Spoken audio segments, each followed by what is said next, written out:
awesome. All right, Seth, thanks for coming back yet again. Really appreciate you coming in. I got another call that I managed to get a hold of. So just like before, I think this was a little longer than the ones we've dealt with before. Good deal. So maybe to give you something a little you can sink your teeth into a little bit more. Okay. So it's all queued up for you. All you got to do is press the space bar and away you go. Perfect. Always an adventure. Let's jump in.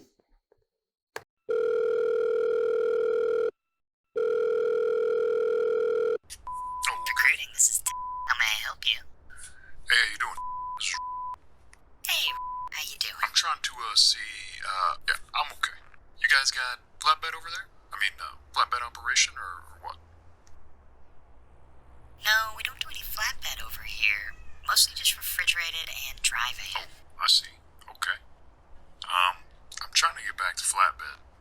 Is that all that you're interested in doing I've been, right now? Yes. Yes, ma'am. All right. So I'm already interested in the call. It took a while for the recruiter to pick up, but within seconds, the driver's asking for something that this carrier doesn't offer. So I'm interested to see, it looks like this call's about 8 minutes and 30 seconds. What are they talking about if they've already identified that this may not be a good fit for the driver? I need the activity.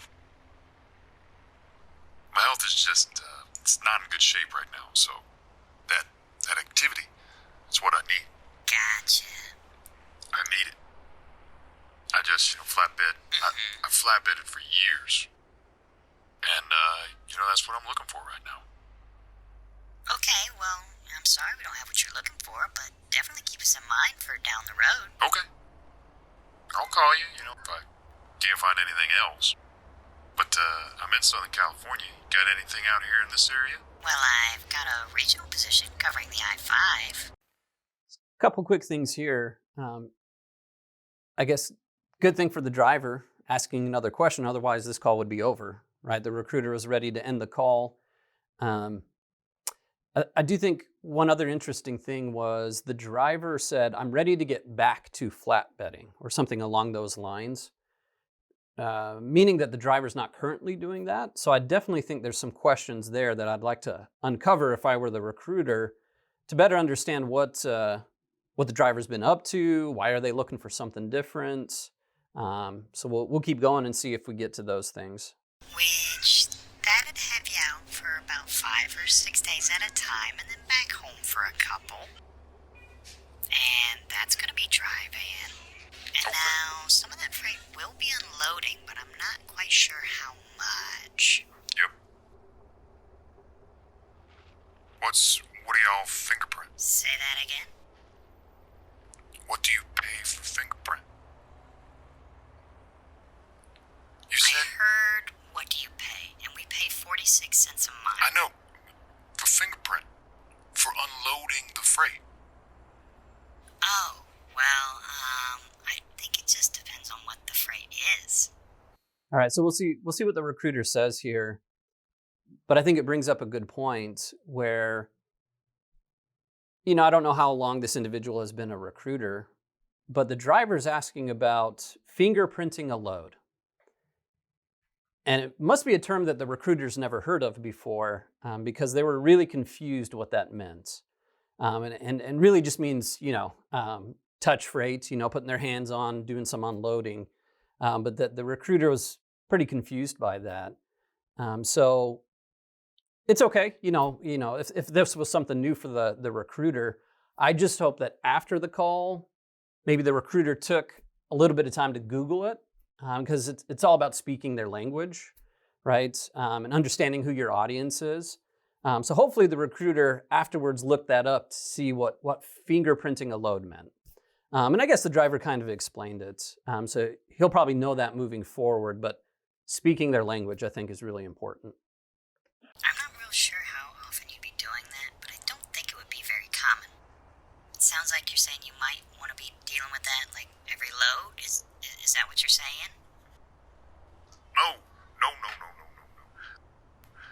I just wondered what you paid for handling the freight, that's all. That's good exercise right there. I mean, Okay. very good exercise. And I could use it, especially for a driver been sitting on his all day. Well, like I said, I couldn't quite tell you how often you'd be doing that, but I'm trying to pull it up here. Let me see what I've got. Just 1 second. Looks like about 90% of it is no-touch freight. Okay. I see. And where are you hiring out of? Is it California? Yep, we are definitely hiring out of California. You know, on the I-5 from Oregon on up through Washington. Okay, but And, yeah, okay, but where are you? Okay, where are you at? Where's the company at? Just a quick thing, but I like the recruiter's use of dead air. They're not afraid of silence. So many times you'll see a recruiter, hear a recruiter who's very afraid of silence. But this recruiter's not afraid of it. He'll let it sit for a few seconds and let the driver speak up and say what's on his or her mind. So kudos to the recruiter for that. I think he's learning information from the driver by just letting the driver speak. So I think he's doing a good job of that. And the driver's actually keeping the conversation going, which is great. well, you know, we're all over. We have terminals in Springfield, Missouri, Missoula, Montana, Portland, Oregon. We have a yard out in Montana. I'm based out of the one that's up in Okay, Pacific all right. Washington. But we don't do slip seating, so you just take that truck home with you when it's time to get off the road. Now, when's the last time you drove regionally when you were, like, you know, living in the truck for, you know, say a week at a I time? don't know, probably, maybe a little under 4 years ago. Okay. Well, I know right now we're looking for people who've done that in, say, the last year. Yeah. So if you haven't done that in the last 4 years, I'm not sure if I have a position available for you. Yeah, well, I mean, California, Arizona, Nevada. Does that's not enough. What's that? I'm not sure I understood your question. I run California, Arizona, and Nevada, and none of that's enough. Yeah, but you know, if you weren't out for more than, say, like a week at a time, I don't. You know what? Hey, man, you know, unfortunately, I just don't think I haven't. I understand. I stay out all the time, 2 weeks at a time. That's what I'm doing right now. Okay, but see, that's what I just asked you, right? I was asking how long it had been since you drove regionally and lived in a truck on the road. Oh, yeah. No. I thought you meant regionally. That's what I was saying. You know, I drive all over. West Coast, Arizona, California, Nevada. I mean, you talk California, that's regionally. All right, so another good example here of, we talked about earlier in the call already, speaking the same language. And there's obviously a miscommunication here where the driver and the recruiter define regional driving differently. And because of that, you know, we've spun our wheels a little bit for the last minute or so, trying to determine whether or not, you know, the driver, what kind of driving experience the driver has in recent years. So one way to get by that, I think, is instead of asking the driver if they have regional driving experience or recent regional driving experiences, just asking the driver what they're up to, right? What kind of experience do they have? So second time in this call so far that it's just been a little bit of speaking a different language, right? That's held back the conversation from flowing pretty smoothly. But we'll keep listening, see how this still has, you know, about 3 minutes left of the call. So we'll see where it heads, because so far the recruiters tried to shut down the call twice after learning that the driver didn't want to do flatbed, and then thinking that the driver hasn't had recent experience where they've been, you know, out a week or two and sleeping in the cab, that type of thing. So right now you're driving over the road or regional, and you're Over the living in a road. truck about 2 Oh, yeah. weeks at a time? Oh, yeah. Definitely. Cool. Well, yeah. Would you be interested Maybe. doing that I-5 run? I-5 corridor? Yeah. Yeah, I mean, just send me an application. Send me an Okay. application. Okay, well, is that... Yeah. Sure. I can send you over an application. I just need your email address. It is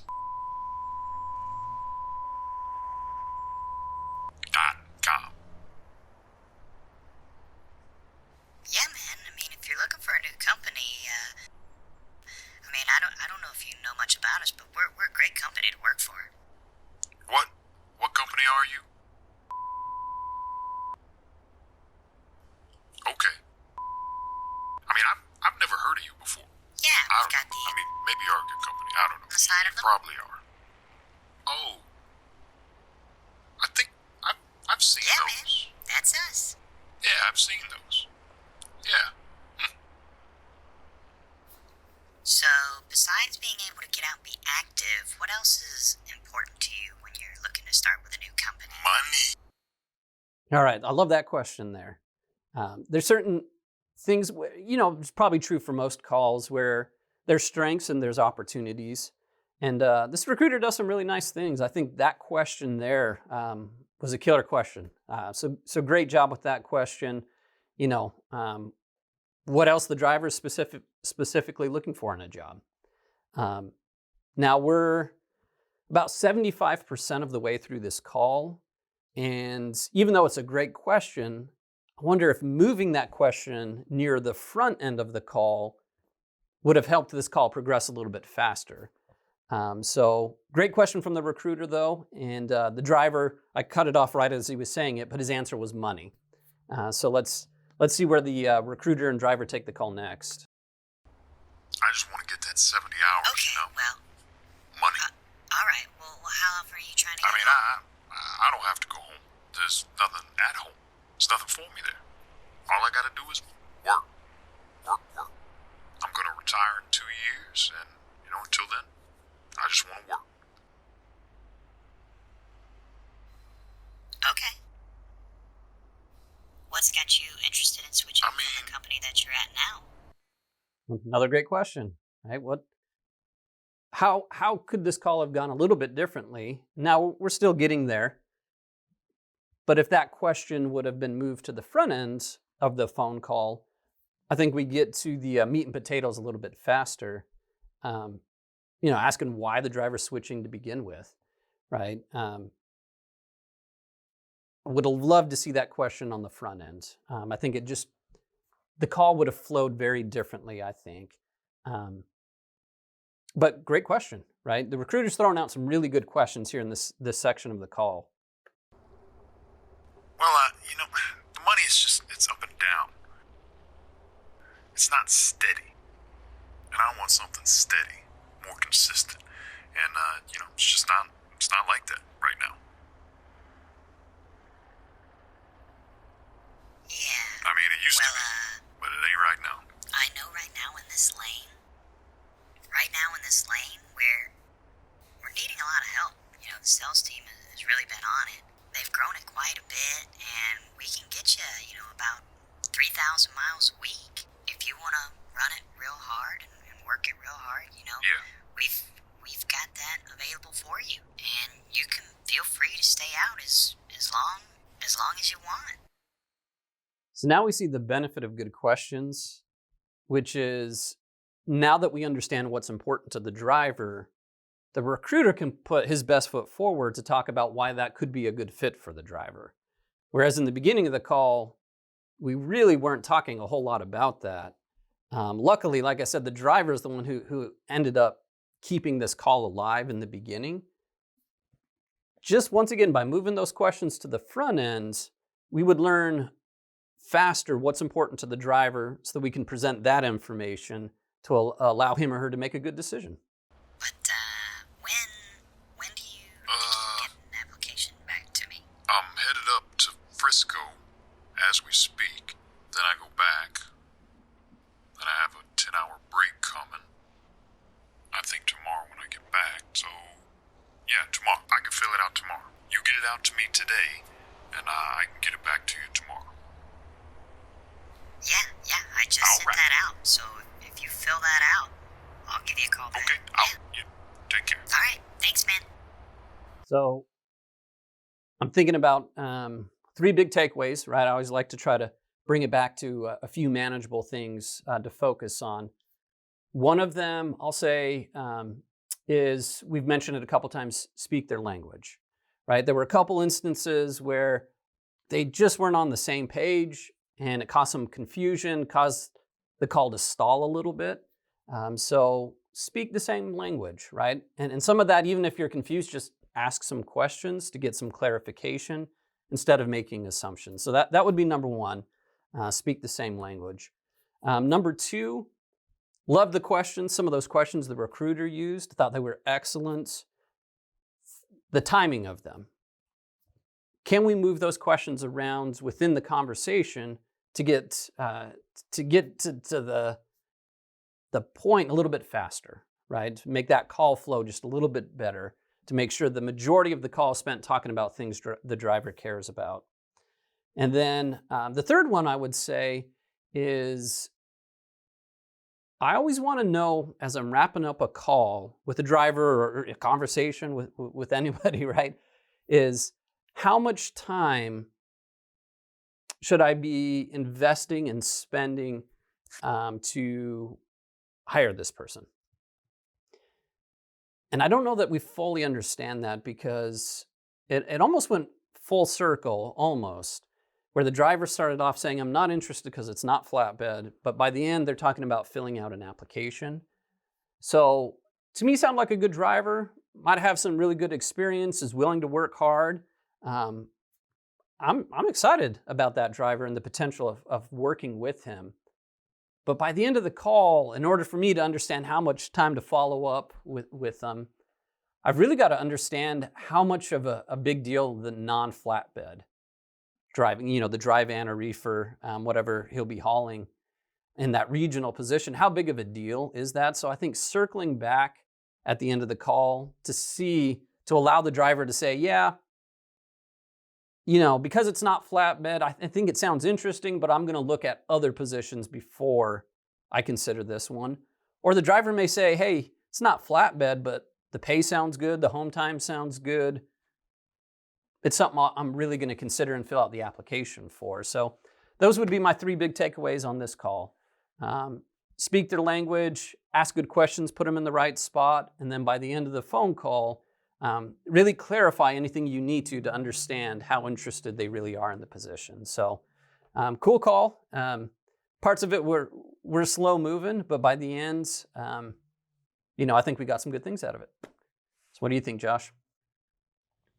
I mean, I had some thoughts, but you pretty much covered them all, I think. Yeah. Good deal. Yeah, I think the 3 takeaways hit the major stuff. I think people would be. I've listened to the call a lot of times. Yeah. But that's you definitely highlighted some stuff I would have never even thought of. Okay. As always, I really appreciate you coming in here and talking to us about it. Yeah. And I will continue to try to dig up more calls. Maybe I can get a really bad one that you can have some fun with. Sure. I'm not sure. I'll see what I can do for our next time together. All right. Thanks again for joining us, Seth. Yeah, you bet. My pleasure.